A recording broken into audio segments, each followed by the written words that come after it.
Living Out Love podcast. Today, we are talking about vibration, community or collective vibration. If you have not yet listened to last week's episode, number 33, I do suggest you pause this now and go back and listen to that episode first. I covered some foundational information in that episode that I will not be covering today that is helpful for you to know. So pause it now. All right, if you're still here, I assume that you have already listened to last week's episode, you got the basic concepts down, and you are wondering, how does this translate to the collective and what's mine to do about it? I really love this question. I've been pondering it for a while. As I write this, we're in the middle of midterm elections, and I can feel the charge of energy in the air. I said, as I write this, I was writing it. Now I'm reading it. But I digress. It's midterm elections, and there's heightened emotion, stress, hope, fear. I can feel all of that sort of tugging at me. I can see how it's affecting my kids. Part of that's probably, the fallback that just happened on Sunday. But either way, there's just this collective energy that is affecting all of us at this time as I'm recording this. So why does that collective vibration matter, and what is ours to do about it? And now I'm not talking specifically about midterm elections. I'm just talking about collective vibration at large. So one of the biggest reasons it matters is because of a universal law, homeostasis. All one word, homeostasis. Here's the Oxford definition. I tried to write my own definition, and I'm just going to read you Oxford's definition. And that is the tendency toward a relatively stable equilibrium between interdependent elements, especially as maintained by physiological processes. So if you research homeostasis, a lot of examples that are used are about our bodies, our physical human bodies, and how they react to things to keep everything stable. But I'm not a doctor, and I don't know how to talk body stuff, so I'm going to use a different example, one that's easier to understand. So a great example of homeostasis is heating and air conditioning.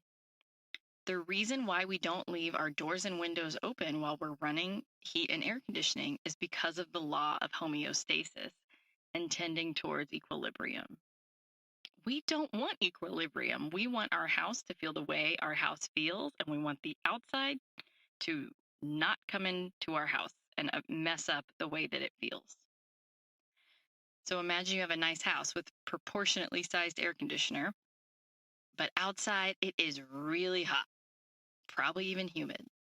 Perhaps there's a lot of concrete outside, so that heat is soaking up into the ground and just radiating back into the earth. Your air conditioner has to work really hard to keep your house cool. It's the same with our collective vibration. If it's not great collectively, our personal vibrations have to work overtime. If it's great collectively, we may choose to open the doors, the windows, let the air flow in. As with everything, it's always about discernment. But you can see how the law of homeostasis applies. When we're talking about vibration, we're talking about an energetic frequency. So the frequency of your house may be very different than the frequency outside. How much and how well can you take care of your vibrational frequency so that when the heat of the collective comes into your own vibrational house, it's not uncomfortable? It's about that balance. Now, that's, of course, looking at collective vibration from the sense of what it does to you. But what about what it does for you? Innovations are in the collective energy field. Generosity, forgiveness, enlightened intentions are all in the collective energy field. Again, it's about discernment. So going back to the house metaphor, where do you live? What is the collective energy that you are most steeped in? And yes, that can mean physically where you live, who you're surrounded by at home and in community. It can also mean what you're consuming. Who are you listening to? What are you watching? What is in your life and in your vibrational energy field? The law of homeostasis can work to our detriment or it can be a huge blessing. Sometimes we want to keep our doors and windows closed to block out the humidity and the pollution that's outside. Sometimes we're so grateful to let the air in. It keeps things from getting stale. It rejuvenates. It brings new ideas, new energies into our house. And we didn't have to create it. All we had to do was open our doors. So if you're going to a weekend retreat with spiritual healers and teachers, that's a great time to have a really open and influenceable energy field. If you're reading or listening to podcasts and audiobooks by leadership coaches and spiritual masters, those are great ways to be influenced as well. Attending masterminds, generative work meetings, even. Those are great opportunities. If there's a lot of, drama on TV and a lot of unsureness, well, then you may want to minimize your exposure. Okay, so just remember that the law of homeostasis and our own vibration is neutral. It's not bad. It's not good. It's just what it is. It's not about always letting people in or never letting people in. It's about using discernment. Now let's think about the significance of the collective consciousness of our communal vibration. Oh man, it's heavy. And it doesn't have to be heavy, but it feels heavy today. So before I used the metaphor of the house and the air flowing in and out. And that example works really well when we're talking about what we can predict, what we can easily control. But sometimes life, it seems like it happens to us, right? We're walking down the sidewalk and a bird poops on us. We didn't ask for that. We weren't thinking about birds or poop. It just happened, right? So let's imagine that at a personal level. You're walking outside and a bird poops on you. And depending on your mood, you can have any sorts of reactions to that. If you're in a great mood, you may find it funny. You may even think it's good luck or a positive omen. If you're busy and focused on something, it may not even be a big deal. You may just go, oh, well, let me take care of that real quick before I go do the thing I'm focused on. If you're in a terrible mood, then that bird poop may just confirm all your terrible thoughts about the world we live in and how it's out to get you. My point here is the state of being that you're in, your vibration, largely determines how you react when outside events occur. The same is true with our collective vibration. When things happen, outer circumstances shake us up, our vibrational state of being is a large determinant of how we react. This is why employee happiness and well-being is so important for business owners. How people feel matters. It matters when life is predictable as well as when it is unpredictable. Because how we feel, our vibrational frequency, it determines our resilience and our reaction, our ability to grab the ball and run with it versus let it knock us over. So let's consider, I don't know why this was the example I chose. I'm so sorry, but let's consider how different communities respond to the same news. This was just the one that popped in my mind. So after we're going to talk about mass shootings. So after mass shootings, there are usually different groups of people responding. Every time you see the same behaviors. There's a group of people that probably believe in conspiracy theories. They think the shooting is fake and that the government's just trying to take away everybody's guns and it's not real. There's usually a group of people that's very quick to offer thoughts and prayers. But if you mention new rules or legislations, then they accuse you of, whatever they accuse you of. Then there's a group of people that are full of righteous anger who want to demand change and vote out their political leaders for having not done enough. Then there's a whole group of people who are so traumatized or burned out with this repeated happening that they just go numb.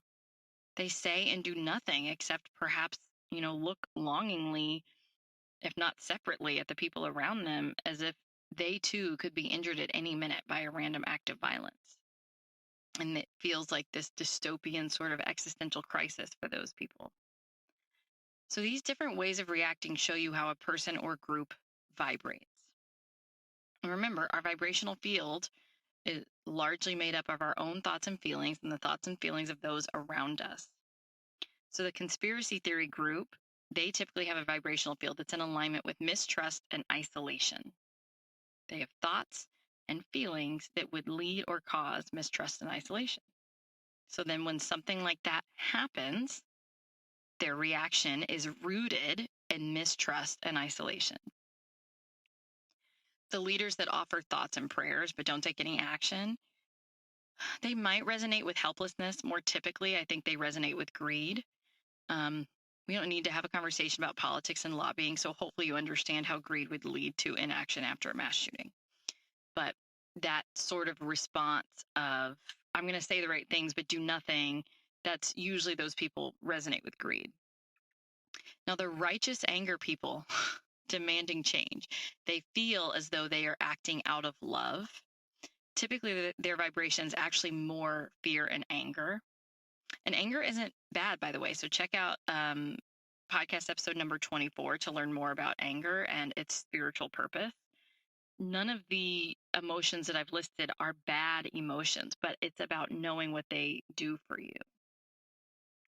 And the righteous anger people, it's not that there is not love in their vibrational energy field, because there absolutely is love. But the predominant vibration quickly becomes anger. All right. Then the fourth group of people, the traumatized group of people, they typically have a resonance with depression.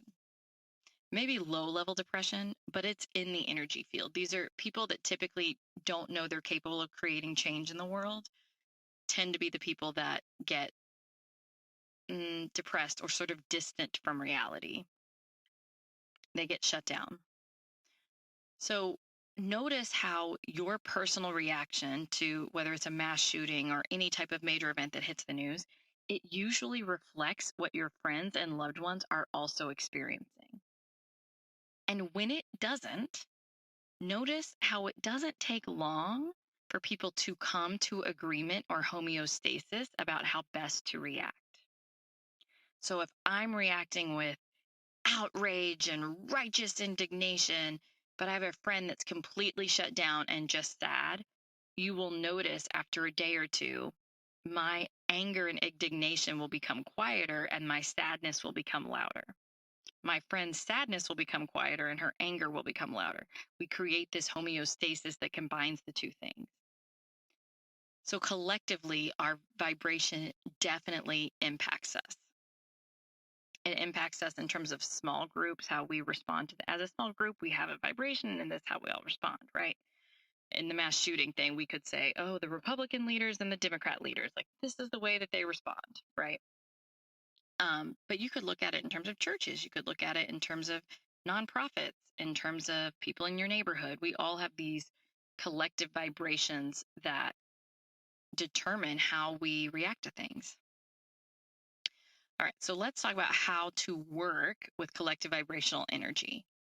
I'm going to talk mostly about small groups. From the larger global perspective, usually the best we can do is manage ourselves and manage what we put out into the world. But from a small group, from an organization point of view, there are things we can do to help shift the vibrational frequency. So here's some ideas about group exercises.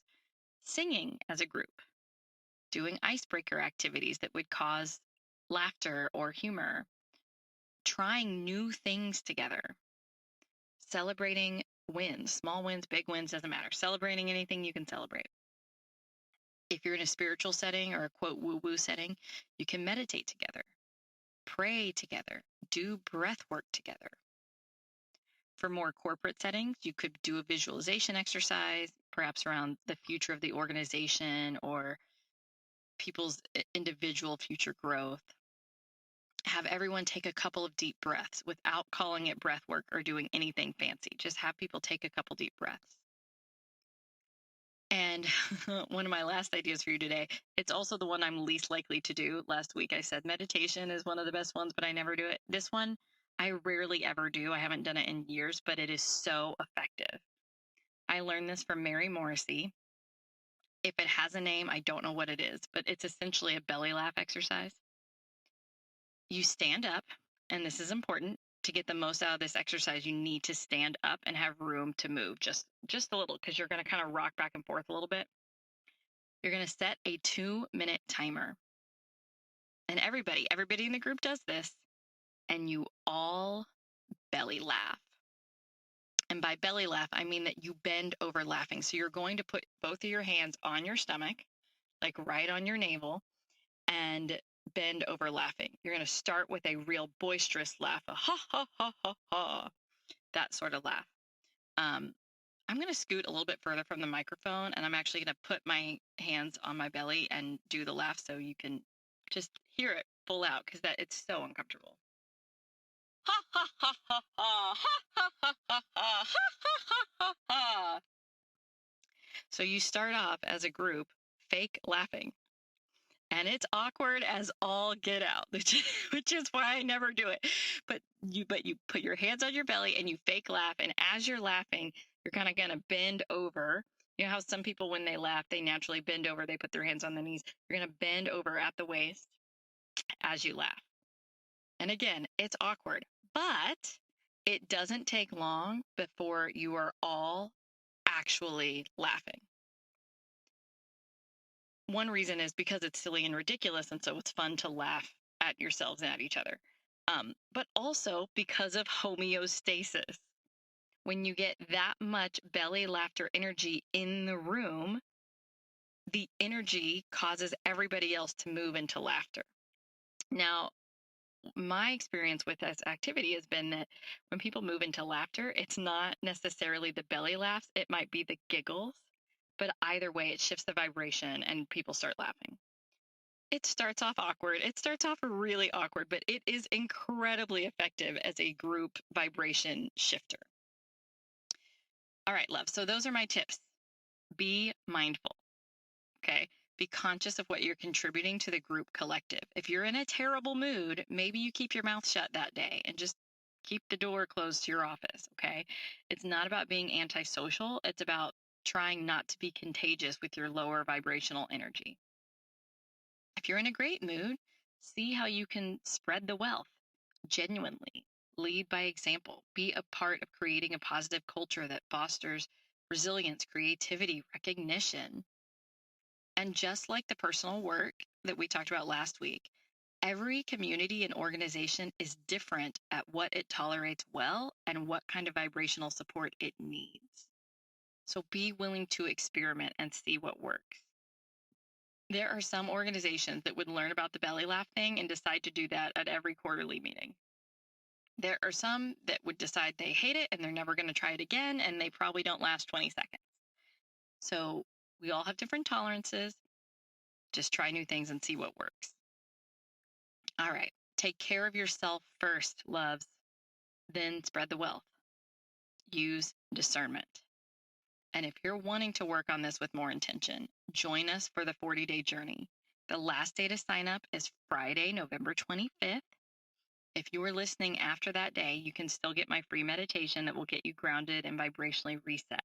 So check out the links in the show notes. I'm here for you. Have a great day, loves. Talk to you next week. Bye.